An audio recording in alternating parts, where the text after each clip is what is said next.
انشاءالله. خوب، وارد بحثمون بشیم. بسم الله الرحمن الرحیم ولا حول ولا قوة الا بالله العلی العظیم. الحمد لله رب العالمین و صلی الله علی محمد و آله الطاهرین. اللهم صل على محمد وعلى محمد وعجل فرجهم. ما در بحثی که داشتیم در صفحه 39 را اگر لطف کنید آقای شیخ محسن، اومدیم تقسیم کردیم قانون مخالف شریعت. گفتیم که سه حالت پیدا میکنه: یا اونجایی که قانون هیچ ارتباطی با مکلف نداره، یعنی مبتلا به نیست، محل ابتلای مکلف نیست، این بالاخره قانون خلاف شرع، که خب اونجا نه تزاحمی با فقه پیش میاره نه مشکلی پیش میاره و خب خارج از محل بحث ماست. که ما داریم بحث میکنیم در جایی که قانون با فقه تزاحم داشته باشه، نتونه شخص هم به قانون عمل بکنه هم به فقه عمل بکنه، اونجا چه باید کرد؟ این قانونیه که هیچ در واقع محل ابتلای شخص نیست و سر دوراهی قرار نمیده شخصو که یا به قانون عمل بکنه با فقه مخالفت بکنه یا به فقه عمل بکنه با قانون مخالفت بکنه، چنین دوراهی پیش نمیاره. خب اون اصلا خارج از محل بحث ماست. یا اینکه نه، قانون جوریه که قانون خلاف شرع جوریه که مبتلا به مکلف هست. حالا در این قسمی که قانون مبتلا به مکلف هست، یا مکلف یه راه چاره‌ای داره، راه فراری داره، میتونه جوری عمل بکنه که نه قانون رو زیر پا گذاشته باشه نه فقه رو، یه راه حلی داره، یا اینکه نه، هیچ راه چاره‌ای و راه حلی نداره. که این قسم 2 و 3 ما توجد المکلف فیها تخلف شریع مندوحتون، یه راه چاره‌ای، راه حلی داره که برای عمل به قانون لازم نباشه با شرع مخالفت بکنه. این قسم 2. قسم 3 ما لا توجد له فی مندوحه، هیچ راه چاره‌ای هم نداره. اگه بخواد به قانون عمل بکنه باید با فقه مخالفت بکنه، اگه بخواد به فقه عمل بکنه باید با قانون مخالفت بکنه. اینجا ببینیم در واقع تکلیف چی هست. خب بحثی که الان ما داریم قسم 2 امروز روش داریم بحث میکنیم که مندوحه‌ای وجود داره، راه چاره‌ای وجود داره که شخص بتونه در واقع هم به قانون عمل کرده باشه هم به فقه عمل کرده باشه، با اینکه قانون خلاف شرع، خلاف فقه، ولی راهی داره که شخص بتونه در واقع به هر دو عمل کرده باشه. بیاید صفحه بعد. ما توجد للمکلف فیها تخلف الشریعه ممدوحه. خب اگه راه چاره ای داره، شکی نیست که وظیفه مکلف اینه که به اون راه چاره عمل بکنه. وظیفش اینه که نه خلاف قانون عمل بکنه نه خلاف فقه، بره اون راه چاره، اون مندوحه، اون رو در واقع پیش بگیره. لذا گفتیم ففی هذه الحاله لا شک فی وجوب عمل المکلف وفقا للمندوحه. واجب است مکلف مطابق اون راه چاره عمل بکنه، حتی تنحل المزاحمه بین القانون و الفقه، تا اینکه این تزاحم و مزاحمت بین قانون و فقه از بین بره. این اصلا بره اون راه چاره. اگه راه چاره ای داره، مکلف واجبه به اون راه چاره عمل بکنه، چون قبلا ثابت کردیم که احترام به قانون و عمل به قانون واجب است، از اون ورم تو عمل به فقه واجب است، مشخصه. بنابراین باید کاری بکنه که هیچ کدوم از این دوتا واجب رو زیر پا نذاشته باشه، نه واجب عمل به قانون رو نه واجب عمل به فقه رو.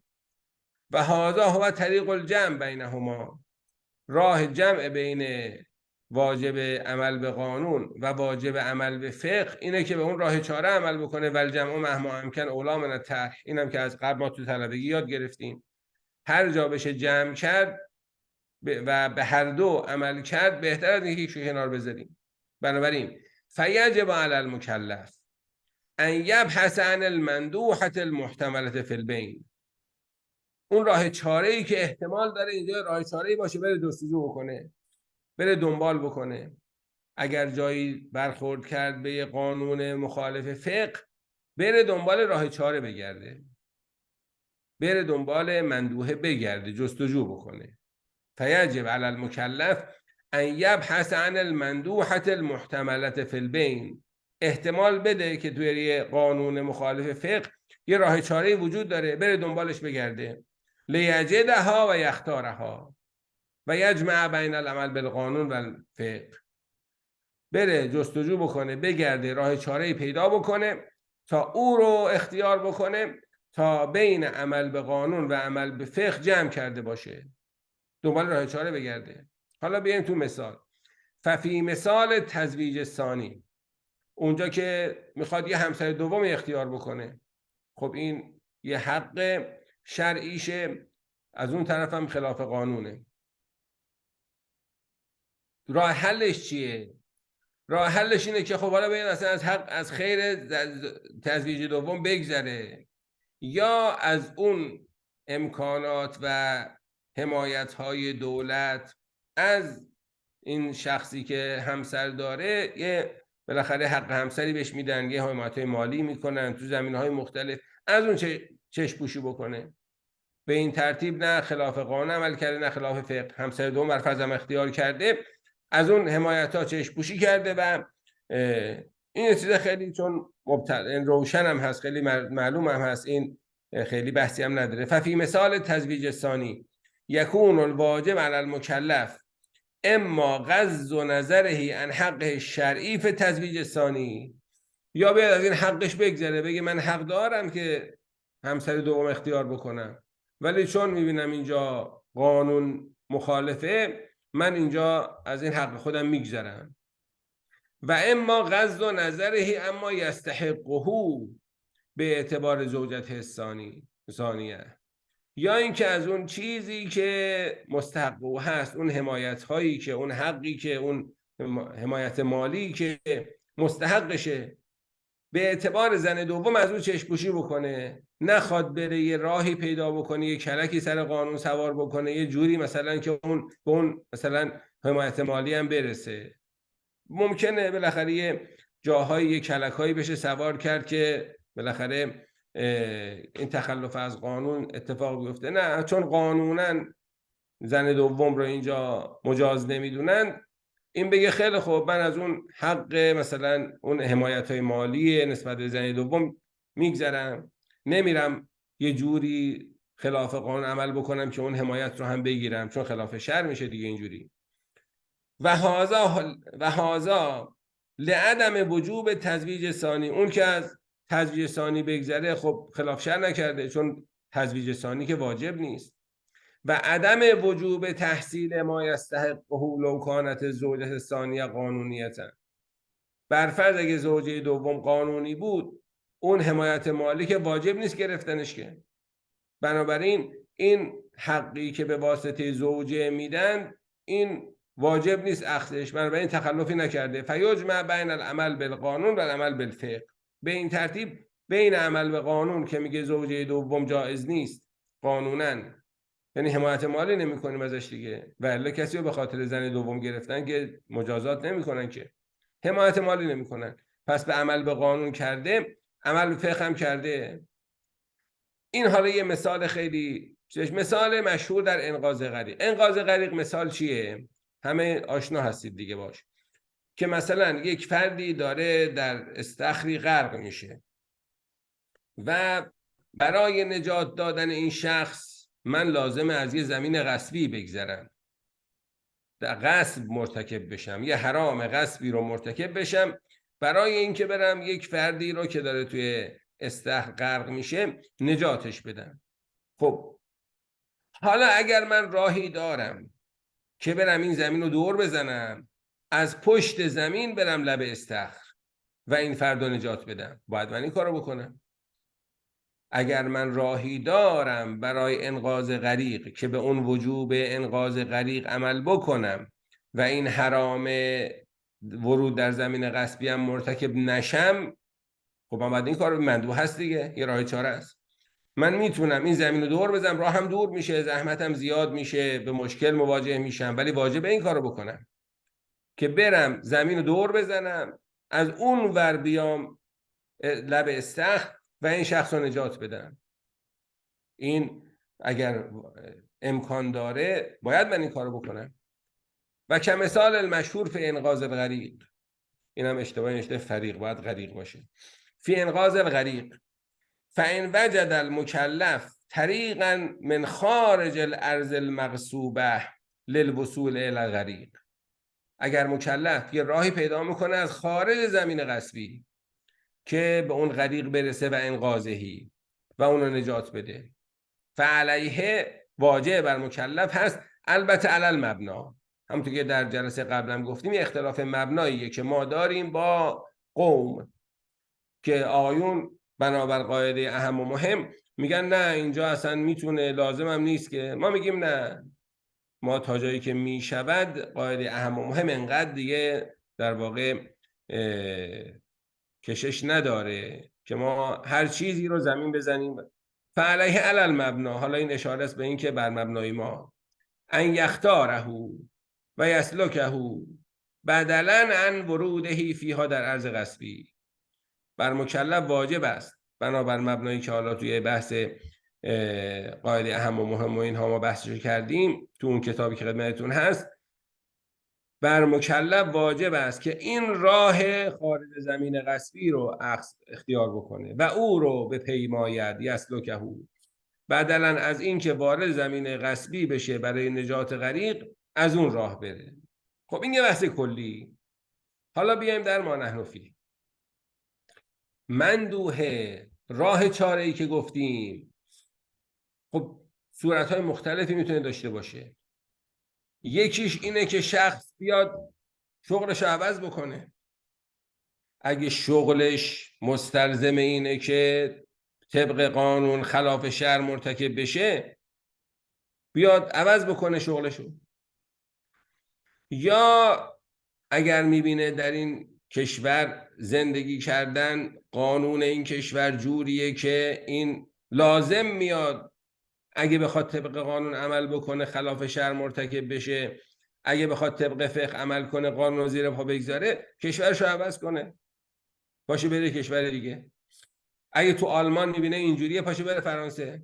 تو فرانسه میبینه اینجوریه، پاشه بره کشور دیگه بره عوض کنه کشورشو. خب راه حل دیگه.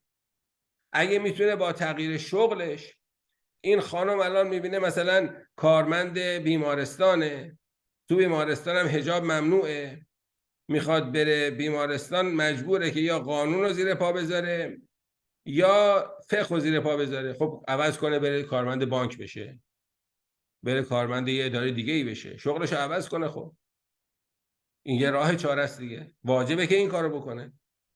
اگه با تغییر شغل میتونه هم قانون هم فقه رو رعایت بکنه، واجبه که این کارو بکنه. اگه با تغییر کشور میتونه خودشو نجات بده، باید این کارو بکنه. بنابراین والمندوحتو یمکن ان تکون لها صور مختلفه، این راه چاره‌ای که گفتیم میتونه در واقع جناب آقای جزیری، این بله فرمودید تو انقلت، حالا به اینم میپردازیم که اگه این مندوحه فوت غرض رو پیش بیاره، بالاخره مندوحه میتونه صورتهای مختلفی داشته باشه که تغییر مهنت الفرد، شغلشو عوض بکنه، او تغییر مسکنهی و بلدهی، خونهشو عوض بکنه، کشورشو عوض بکنه، او غیر ذالک. این کارو باید بکنه. اصلا آیه هایی در قرآن کریم بر این دلالت داره. و تدل الآیتان من القرآن الکریم علی تحریض المستضعفین من الناس علی الهجرة من بلدهم. دو آیه در قرآن کریم هست که با فاصله یک آیه، یعنی آیه اولی که حالا میخونیم آیه 97 سوره نساء، آیه بعدی آیه 100 سوره نساء، دو آیه 98 و 99 این وسط هست که اونم باز به درد ما میخوره. ولی فعلا آیاتی که دو آیه در سوره نساء هست که دقیقاً منطبق میشه بر همین مطلب ما.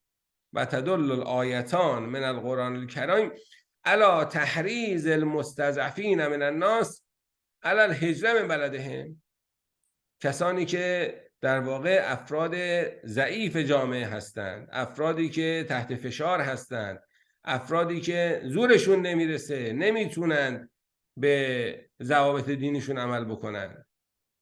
و من مصادیق هذا المستضعفین هم الذین لم یتمکنوا من اظهار دینهم و العمل باحکامهم. از مصادیق این مستضعفین مستضعف الارض کسانی هستند که نمیتونن، قدرت ندارن که دینشون رو اظهار بکنن، قدرت ندارن به احکام دین خودشون عمل بکنن. در این حالت فیأمرهم القرآن بالهجرة، قرآن میگه خب مهاجرت کنید، سرزمینتون رو عوض بکنید. 2 تا آیه، یکی آیه اول 97 سوره نساء مذمت میکنه کسانی رو که خلاف شرع مرتکب میشن، بعد بهشون گفته میشه چرا این کارو میکنید؟ میگن ما مستضعف در ارض بودیم، نمیتونستیم، زورمندا نمیذاشتن، قدرتمندا نمیذاشتن به دینمون عمل بکنیم. به اونا گفته میشه خب مگه خود زمین خدا مگه تنگ بود؟ عوض میکردید میرفتید جای دیگه. بعد قرآن یه عذاب آخرتی رو برای اینها وعده میده. ببینید فالآیة الاولی تذم الذین لم یهاجروا، مذمت میکنه کسانی که مهاجرت نمیکردن، کسانی که خلاف احکام دین مرتکب میشدن. وقتی هم بهشون گفته میشه چرا، میگن خب ما زورمون نمیرسید. و توعدهم عذاب الاخره، به اینا وعید عذاب آخرت داده میشه. به قول ای تعالی آیه قرآن کریم 97 سوره نساء ان الذین توفاهم الملائکه ظالمی انفسهم، کسانی که وقتی ملائکه نفس اینها رو توفی میکنند، جان اینها رو میگیرند، اینها در حال گناه هستند، در حالی که ظلم به خودشون میکنند. قالوا فیما کنتم، بهشون میگن شما در چه حالی هستید؟ این چه وضعیتیه؟ قالوا کنا مستضعفین فی الارض، خب ما آدمای مستضعفی بودیم، زورمون نمیرسید، نمیذاشتن ما به دینمون عمل بکنیم، نمیذاشتن ما بگیم مسلمونیم، نمیذاشتن بگیم به خدا معتقدیم. قالوا، ملائکه بهشون میگن الم تکن ارض الله واسعه فتهاجروا فیها، زمین خدا وسیع نیست، وسیع نبود که شما مهاجرت کنید؟ خب اینجا نمیذاشتن، شما رفتید جای دیگه، میرفتید توی کشور دیگه، یه شهر دیگه، به دینتون عمل میکردید. زمین خدا وسیع نبود که شما مهاجرت بکنید برید. بعد قرآن میفرماید که فاولئک مأواهم جهنم و ساءت مصیرا، اینا خلاصه گرفتار عذاب جهنم میشن و چه بد سرنوشتی دارند. خب پس قرآن میبینیم داره میگه بهانه نیارید که ما نمیتونستیم به دینمون عمل بکنیم.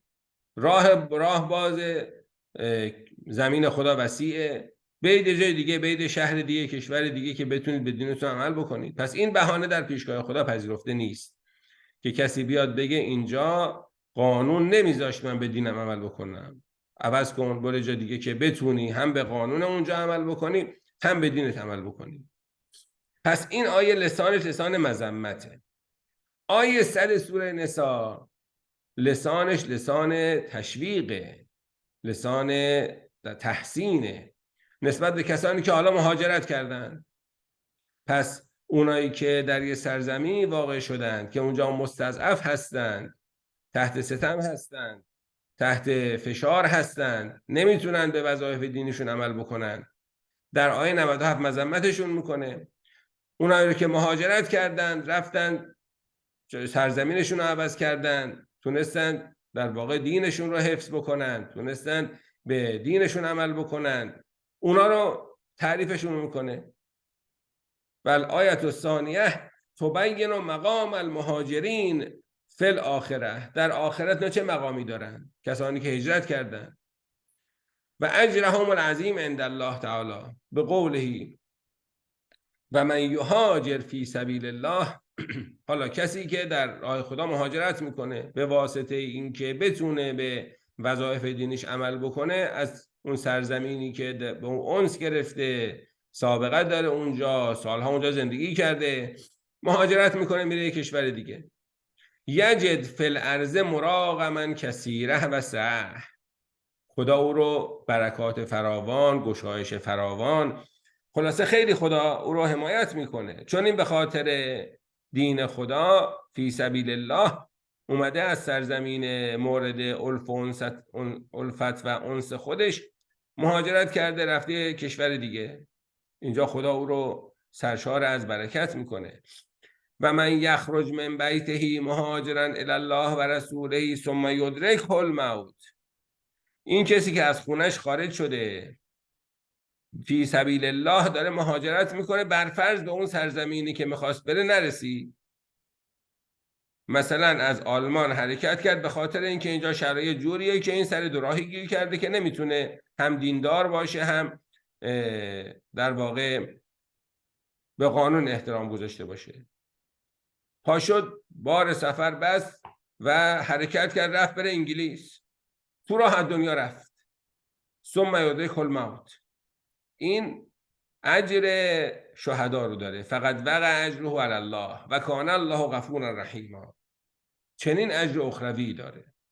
یعنی اینقدر این کار پسندیده است که کسی برای اینکه خلاف شرع عمل نکرده باشه چنین مهاجرتی بکنه، زندگیشو عوض بکنه و بلدش رو عوض بکنه. اینقدر این پسندیده است. خب این یه مندوحه، یه راه چاره که شاید کمتر کسی باشه که چنین راه چاره‌ای نداشته باشه. یعنی شق سوم که هیچ مندوحی نداشته باشه که بعد بحثشو خواهیم کرد، شاید اکثر افراد تو این بگنجند. یعنی اگه شغلشو عوض بکنه این مشکل حل میشه، نه سرزمینشو عوض بکنه این مشکل حل میشه. ما سراغ داریم، حتما شما هم هر کدوم افرادی رو سراغ دارید، کسانی که به خاطر دینشون، به خاطر بچه‌های خودشون که بتونن متدین بار بیان، اینا برمیگردن به کشورهای اسلامی و زندگیشون رو دوباره اونجا بنا میگذارند. و از اینجور موارد هممون حتما افرادی رو سراغ داریم. این یه راه چاره که در برابر انسان هست و واجب میشه. اگر کسی سر دوراهی عمل به قانون و عمل به فقه قرار گرفته، واجبه که چنین راه چاره هایی رو در پیش بگیره و عمل بکنه که مجبور نشه یا خلاف شرع، خلاف فقه عمل بکنه، یا خلاف قانونی که اینم خلاف شرع عمل بکنه. به این ترتیب میتونه جمع بکنه بین عمل به قانون و عمل به فقه. اگر تا اینجا نکته‌ای دارند عزیزان استفاده میکنید.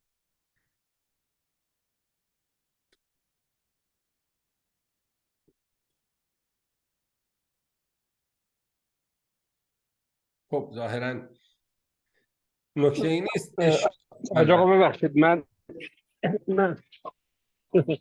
سر سفره افطار بودم. کجا هستید شما که الان افطار شده اونجا؟ کلید دست بلند کردن پیدا بله بفرمایید جناب هاشمی. نکردم، به ما زودتر دست کردم، ببخشید. خب بله، بسیار عالی. بله، در مشهد مقدس صداتون قطعات میشه، متوجه نمیشیم، ببخشید. هستیم. افطارم همین الحمدلله که مشهد مشرف هستید و حتما نایب وزیر همه عزیزان هم هستید. ان شاء الله حتما. بله همین امروز خیلی هم با صفا. الان صدای من بهتر شد نه؟ بله خیلی بهتر شد. آره. ببینید، این آیه برای کسانی هست که حالا اگر ما این مدلول رو کاملا دیگه بگیم در خصوص این هست، کسانی هست که اینها دغدغه در واقع توسعه، نشر و یا فرهنگسازی دینی در اقصا نقاط دنیا نداشته باشند. کسانی هستند که میخوان دین و زندگی شخصی خودشون رو حفظ کنن و کار به این ندارن که اصلا دین دایره تاثیرگذاریش تا کجا میتونه بره، کجا میخواد نره. هر کجا احساس کردن که به نوعی از دستورات دینی دارن عقب میمونن، حالا در این مصداق در واقع واجباتش هست ولی گاهی از مستحباتش هست، سعی میکنن دایره حضورشون در جامعه رو کم و کمتر کنن. حتی گاهی اگر بعضی از عابدان که به کوه و دشت هم پناه بردن یا یک جایی رفتن، اینها شاید با همین برداشت از این آیه و یا روایات مشابه یا در واقع نظر شخصیشون رفتن در یک جایی که خودشون حفظ کنن. و جالب اینجاست که این عبادت‌های این گونه افراد یا حفظ دین به این شیوه را هیچ وقت اسلام مد نظرش نیست. اگر قرار باشه هر کدوم ما دو دستی بچسبیم به خودمون، کاری به جامعه نداشته باشیم، کاری به این نداشته باشیم که چه بسا بعضی از همین مسلمانانی که الان در دنیا دارن زندگی میکنن در بلاد به اصطلاح کفر، اینها کسانی بودن که دین رو در اونجا نشر دادن با رفتارشون، با کردارشون. هیچ شک شبهه‌ای نیست اگر ما اون خطکش دقیق رو برای مسائل شرعی بذاریم، اینا همشون خلاف شرع کردن. من گاهی میرفتم توی این قبرستان‌های از مسیر بالکان، قبرهایی که 200 سال قبل، 150 سال قبل مربوط به خیلی از کسانی بودن که اینا در جاهای زندگی کردن که اون وقت هیچ بویی از دین و اسلام نبوده. خب اگر اینا هم میخواستن به مصداق همین عمل میکردن، برمیگشتن به بلاد اسلامی. کجا الان شما در یک جایی مثل بوسنی، مثل نمیدونم سنجاک، یا یک جایی نمیدونم مثل کوزوو یا نمیدونم آلبانی اسلام جا پیدا میکرد؟ بنابراین من میخوام کسانی که میرن سراغ این گونه، حالا ما باید مورد کنکاش قرار گرفته بشه مدلول این آیه شریفه و بعضی از روایات، و الا اگر قرار باشه ما برای حفظ دینمون که اصلا خلاف شرع نکنیم، همه ما همین الان باید محکوم به مهاجرت معکوسیم. هممون. چرا اینجا هستیم؟ مگر ما اینجا ظواهر غیر دینی نمیبینیم هر روز؟ خب ما میتونیم بریم در شهر خودمون و نبینیم. چه واجبی هست که یک مصالحی، گاهی یک امور مهمه‌ای هست که با این اگر بخوایم عمل کنیم، در واقع هممون به نوعی اصلا تمامی امکاناتی که در این فضا ایجاد شده، اگر شما الان چند میلیون مسلمان در مثلا همین اروپا هست، مدیون همین کسانی هستند که جهاد به اصطلاح گمنام کردن، یعنی کسانی که حالا با ظواهر به اصطلاح خلاف شرع مواجه بودند ولی به خاطر مسائل مهمه تحمل کردند. ما میخوام بگم یعنی اگر ما بخوایم به این سمت همه قش کنیم، گر شرط سبد که مست گیرن، در شهر هر آنچه هست گیرن. یه خورده باید فضای خودمون بالا ببریم. اتفاقا من میخوام بگم اون مهاجرت الله معناش این نیست که تو پاشی بری دین خودت در یک گوشه حفظ کنی. مهاجرت الله اونه که تو در یک جایی بری و امکان و یک سری همین تزاحم ها، تعارض ها باشه و تو بتونی گلیم دینی خودتو از آب بکشی. اون مهاجرت الله است، نه این مهاجرتی که حالا بری گوشه کعبه یا مکه اونجا ساکن بشی که هیچ آثار و ظواهری هم از غیر دینی نبینی به ظاهر، ولی در واقع بیدینی در متن کاملا ریشه دوونده باشه. در هر صورت ممنون. خواستم بگم یعنی من در شاید اون مقدمه صحبت شما رو بشه مناقشه کرد که کی گفته که کسانی که اومدند اسلام رو گسترش دادن اینا خلاف شرع مرتکب شدن. هیچ ملازمه ای نداره. بله الان توی اقصانقاط دنیا اسلام نبوده یه زمانی، الان وجود داره و حضور داره و فعاله، ولی چرا ما، یعنی کی گفته که اونا حتما خلاف شرع مرتکب شدن؟ اونایی که اومدن تو همین هامبورگ، ابتدای مسجد هامبورگ رو ساختن مرحومای محققی، بعدش های بهشتی، بعد اون کسا تاجرایی که اینجا بودند و پایه‌گذاری کردن اینجا رو، خب اینا هم خلاف شرع مرتکب شدن. یعنی ملازمه ای نداره. و بله اگر جایی واقعا لازمه انتشار دین بیدینی کردن، خب این تناقضه. هیچ دین به قول آقای مطهری میگه که دین اجازه نمیده به نفع او هم ما بیدینی بکنیم. یعنی خود دین اجازه نمیده که ما حتی به نفع دین بیدینی بکنیم. این تعبیر های مرحوم شهید مطهریه.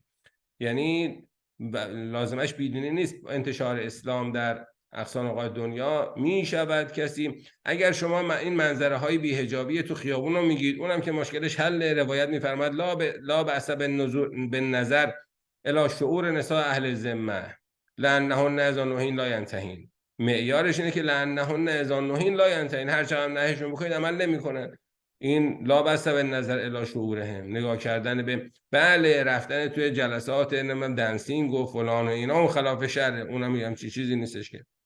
یعنی کسی الان که توی مثلا کشور غربی زندگی میکنه، در کشور اسلامی زندگی میکنه، این نمیتونه خلاف شرع نکنه. چرا؟ خب دیدن این صحنه‌هایی که تو خیابون آدم زنای بی‌حجابی که میبینه، خب اینم که شرعاً اشکالی نداره چون معیار خود روایت داره دیگه.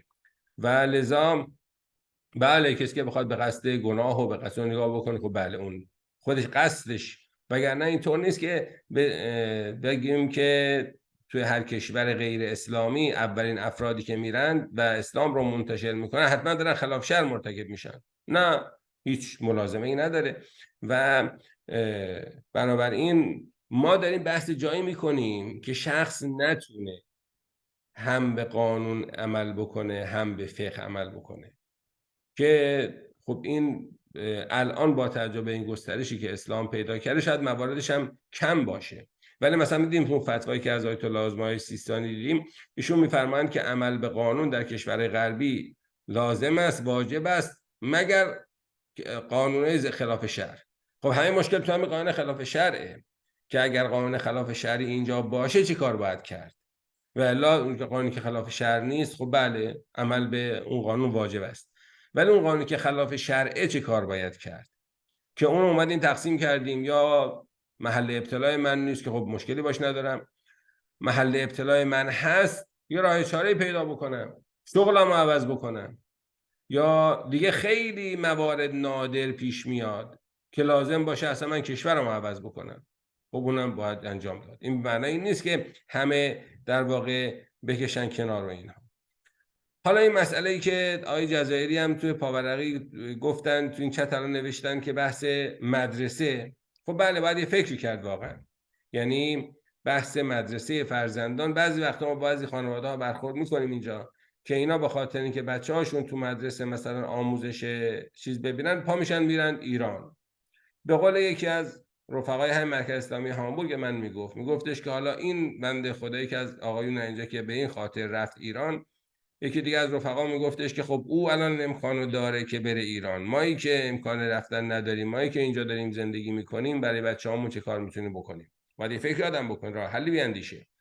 و بالاخره غرض اینه که بایستی دنبال راه چاره بود و اگر چاره‌ای پیدا شد، این قسمت دوم بحث در اینه که اگر راه چاره‌ای بود واجب است اون راه چاره رو پیگیری کردن. اگر راه چاره‌ای نبود اون دیگه میره تو قسم سوم که انشالله هفته آینده بحثش رو خواهیم کرد. حالا این قلت که چند بارم توی چت آقای جزایری هم بهش اشاره کردند، اگر مندوحه باعث بشه که شخص ضرر بکنه، شغلشو که عوض میکنه متضرر میشه، این تخصصش تو این رشته است، سالها تو این رشته تجربه پیدا کرده، حالا بخواد شغلشو عوض بکنه چون دیگه الان این رشته جوریه که این میبینه داره خلاف شرع مرتکب میشه.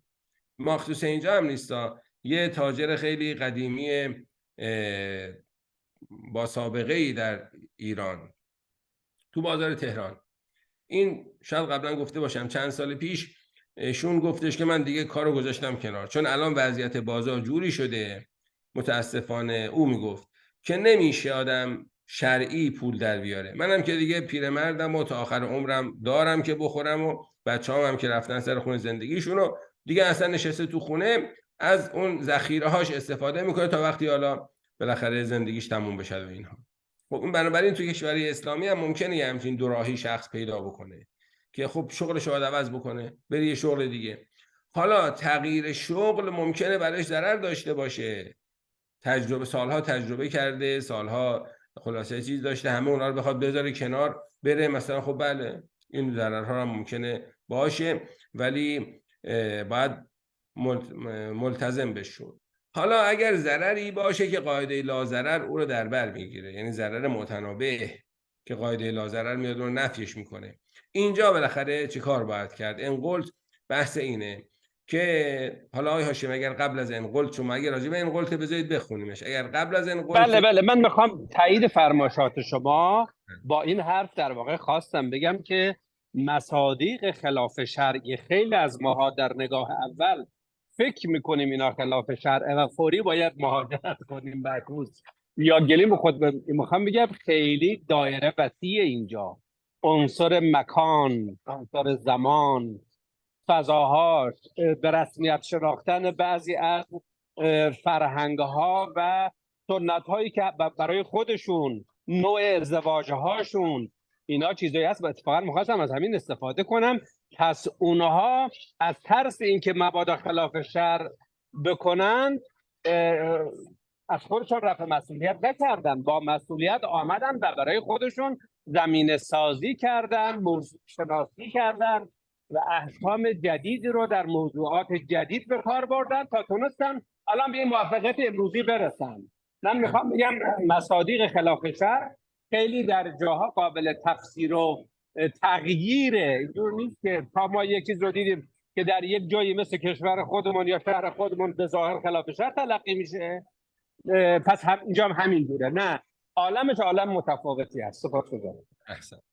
خب این قلت فماذا تقول فيما اذا كانت المندوحه بحيث لو اخذها يؤدي الى الضرر المنفی بقاعده لا ضرر. حرف شما چی میگید در این مورد؟ که اگر مندوحه بله راه چاره‌ای هست، ولی راه چاره جوریه که ضرر به دنبال داره، ضرری که ضرر معتنابهیه و قاعده لا ضرر میاد اون رو نفیش میکنه. مثل چی؟ که از ضرر المتوقع احیانا فی تغییر البلد او تغییر المهنه. این که بیاد کشورش رو عوض بکنه متضرر میشه، این که بیاد شغلش رو عوض کنه متضرر میشه. البته ضرر متنابهی اگر باشه، ضرر بالاخره مختصر آدم یه مقداری ضرر میکنه دیگه، اون به طور طبیعی صداقت شد. قابل تحمله. الان صدا من دارید؟ بله الان صدا هست حاج آقا. بله صدا. ضرر تا حدود کمش بالاخره طبیعیه، یعنی به طور طبیعی هم آدم توی هر روز داره مقداری ضرر میکنه دیگه، اون که ولی ضرر متنابهی باشه که قاعده لا ضرر او رو بخواد نفیش بکنه. ففی مثال انقاذ الغریق که گفتیم زمین رو دور بزنه از اون طرفی که زمین غصبی وارد نشده باشه بیاد، شاید این تا بخواد این کار رو بکنه اون بمیره، اون خفه بشه توی استخر، تا این بخواد بره زمین رو دور بزنه یه رو ممکنه طول بکشه تا اون خفه شده رفته.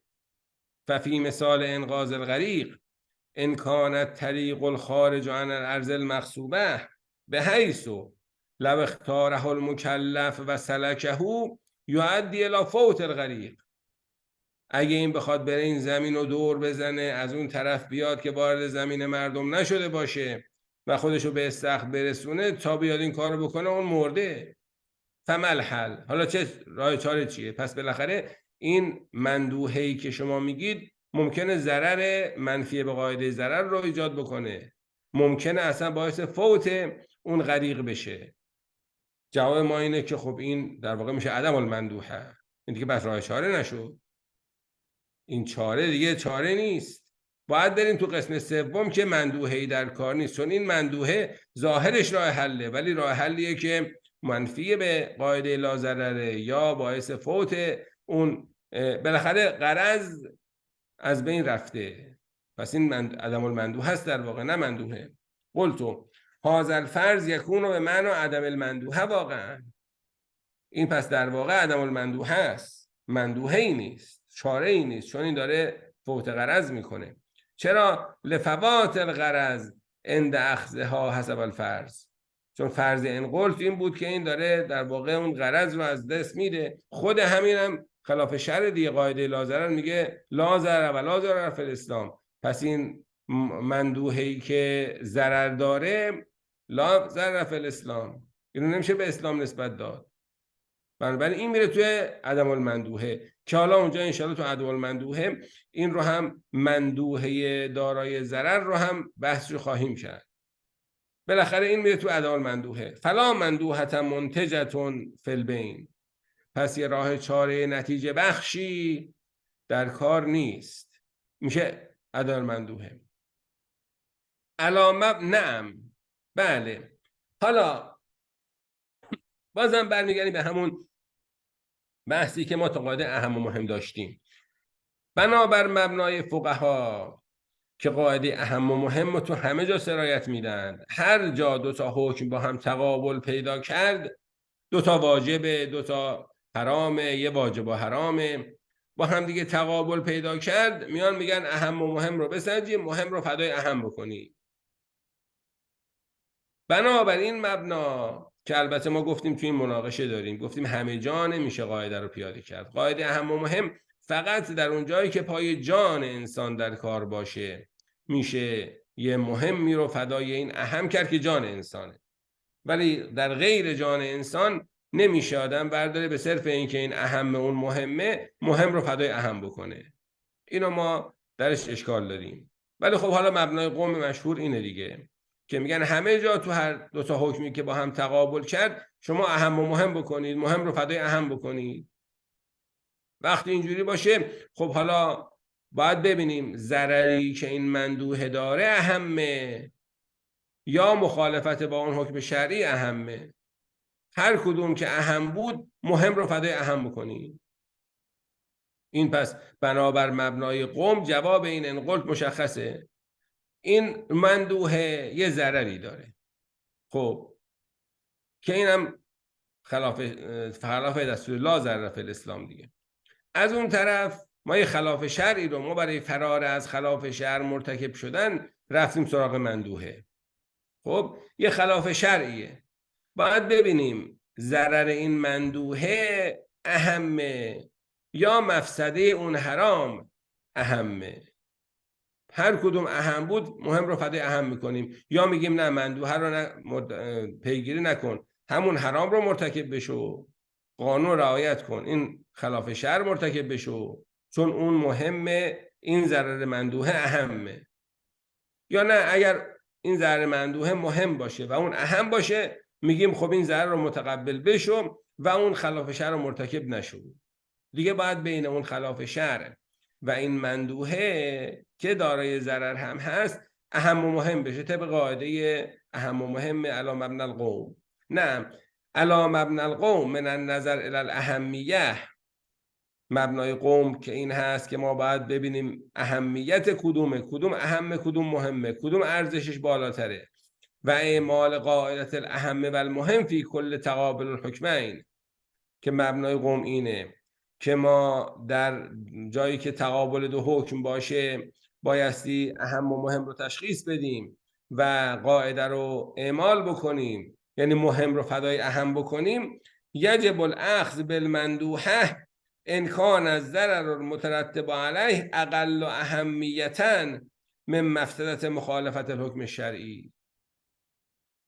اگر اهم و مهم رو تشخیص دادیم طبق مبنای قوم باید بگیم اگر مندوحه ضرری که داره این اقل باشه، یعنی مهم باشه، مفسده اهم باشه، این اقل و اهمیتا از اون باشه، یعنی اون اهمیتش بیشتره، بنابراین باید مخالفت حکم شرعی نکنیم و این مندوحه رو مرتکب بشیم ولو ضرر داره.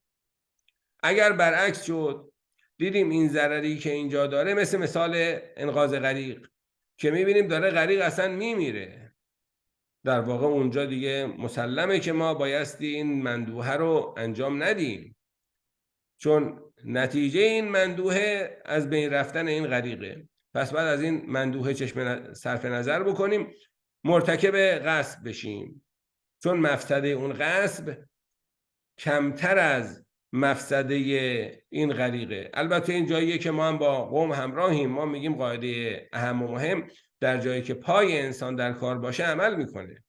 بنابراین در مورد مثال انقاذ غریق اگر میبینیم مندوحش، یعنی ما زمین رو دور بزنیم از اون طرف بیایم، احتمال این هست که این غریق تا اون موقع از بین رفته باشه، نه اون مندوحه به درد نمیخوره، باید وارد زمین غصبی بشیم و بریم طرف رو نجات بدیم.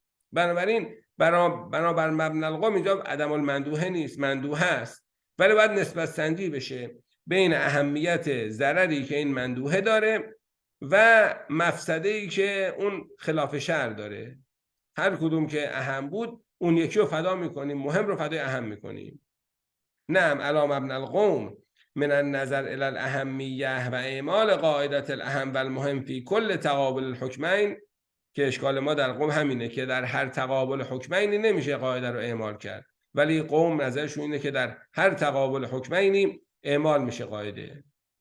بنابر نظر قوم یجب الاخذ بالمندوحه ان کان الضرر المترتب علیه اقل اهمیتا من مفسدة مخالفت الحکم شرعی. اینجا مندوحه رو باید اخذ بکنیم اگر مندوحه ضرر مندوحه مهم باشه، مفسده مخالفت حکم شرعی اهم باشه. اگر برعکس شد، برعکس، یعنی مندوحه رو صرف نظر میکنیم، اینجا مخالفت حکم شرعی میکنیم. این بالاخره اجمالاً بحث جایی که مندوحه‌ای در کار باشه. حالا بحث بعدی که هفته بعد انشالله واردش میشیم اونجاییه که مندوحه‌ای در کار نباشه، ما لا توجد للمکلف فیه مندوحه، اونجا چی کار باید کرد؟ این حالا انشالله هفته بعد بهش میپردازیم. اگه عزیزان نکته داشتن میشنویم.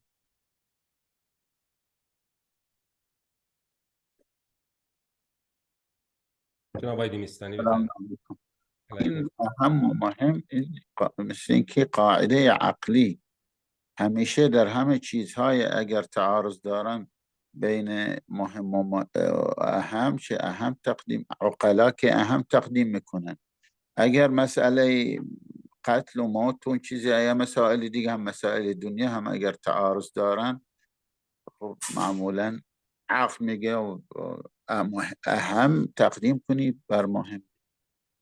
بله، دلیل قاعده اهم و مهم عقله.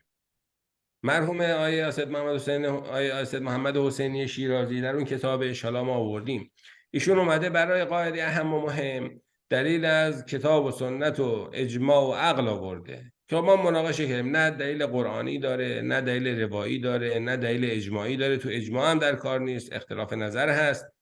تنها دلیلش عقله. کما که آخوند خراسانی هم دلیل عقل رو میاره برای قاعده اهم و مهم. خب برای اصل این قاعده عقلیه، ولی مسئله اینه، حرف ما اجمالاً حرف ما در اشکال به آقایون اینه میگیم چطور شما الان مثلا غریق، تو هم مثال انقاذ غریق داره غرق میشه، بین من و اون استخر یه دیواری هست که من نمیتونم از این دیوار رد بشم برم اون غریق رو نجات بدم. خب این چه اتفاقی میفته؟ این واجب از من ساقط میشه، واجب انقذ الغریق از من ساقط میشه، چون من توانش رو ندارم که برم غریق رو نجات بدم، پس دیگه واجب از عهده من ساقط شده.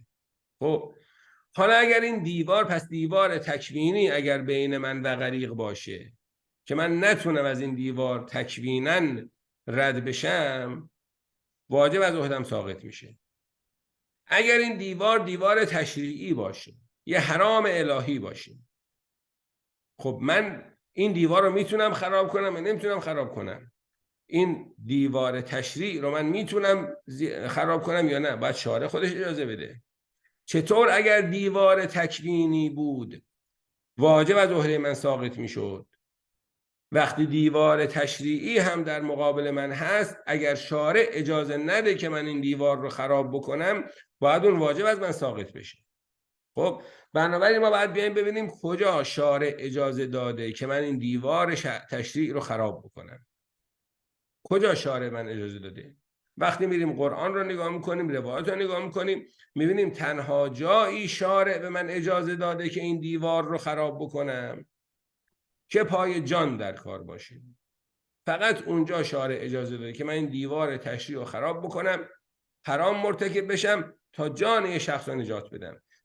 این هم یه چیز عقلاییه، تو همه جای دنیا میبینید وقتی ماشین آمبولانس، ماشین آتش نشانی داره میره، همه چراغ قرمزا رد میکنه، همه ورود ممنوعا رو میره، همه جا هم میپذیرن، همه در واقع فطرت هم میپذیره، وجدان هم میپذیره، چون پای جان انسان در کاره. یا یه بیماری رو داره به بیمارستان میرسونه، یا آتش نشانی داره میره افرادی از توی ساختمان آتش گرفته نجات بده، بالاخره پای جان انسان در کاره. قرآن هم اومده اونجایی که پای جان انسان در کار باشه اجازه داده که ما دیوار شر رو خراب بکنیم، حرام مرتکب بشیم برای اینکه جانی رو نجات بدیم. تنها جایی که قرآن چنین اجازه داده وقتی که پای جان انسان در کار باشه. این حالا مبسوطش توی اون کتابی که خدمت شما هست اومده، بحث طولانی اونجا، اینو انشالله اگر مراجعه بکنید. همه اختلاف ما با آقایون در اینه که این قاعده اهم و مهم اصلش عقلاییه، ولی دایرش تا کجاست؟ هر تقابل حکمینی قاعده عمل میکنه یا اونجایی که پای جان انسان در کار باشه فقط قاعده عمل میکنه؟ این چیزیه که حالا تو اون کتاب هست و انشالله اگه مطالعه فرمایید از نظرتونم استفاده بکنیم. جا ببخشین، دیوار دیوار مثلا تکوینی و تشریعی چی یعنی؟ دیوار تکوینی یعنی که من الان توی اتاقی هستم، جلوم دیوار هست، خب این دیوار که نمیذاره من برم لب استخر، هر کاری هم میکنم نمیتونم از این دیوار رد بشم برم لب استخر طرفو نجات بدم. خب این تکلیف از عهده من ساقط میشه دیگه. خب بله. حالا اگه دیوار هست، یه زمین غصبی در مقابل منه که شارع گفته غصب مرتکب نشو، من کرده منو، اینم یه دیوار تشریع دیگه. یعنی یه دیواریه که مانع میشه از این که من برم لب استخر، چون در مقابل من یک زمینیه، زمین غصبیه، مال مردمه و شارع من اجازه نداده که از این دیوار رد بشم. خب کجا شارع؟ اگر شارع من گفت اشکال نداره در این حالت شما غصب مرتکب بشو، حرام مرتکب بشو،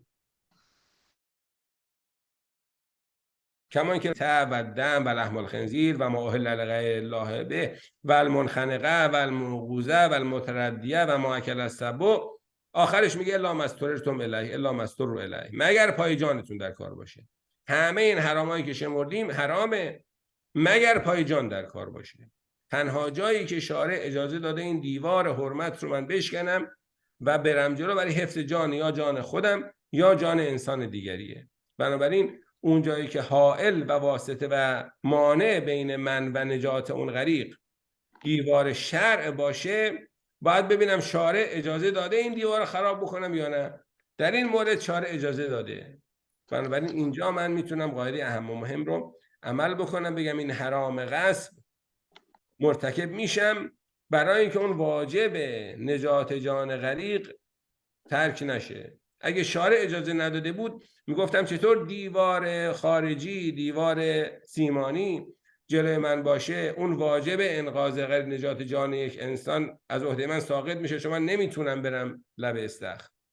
خب اگه شارع من اجازه نداده باشه که من غصب مرتکب بشم، اینجا هم باید بگم من شرعاً، کما اینکه اگه اشتباه نکنم صاحب معالمه که میگه حج انجام دادن وقتی واجب می شود که شخص بتونه بدون هیچ انجام عمل حرامی خودشو به سرزمین عربستان برسونه. حالا این آوردیم متنش رو، فکر کنم از صاحب معالم اگه اشتباه نکنم.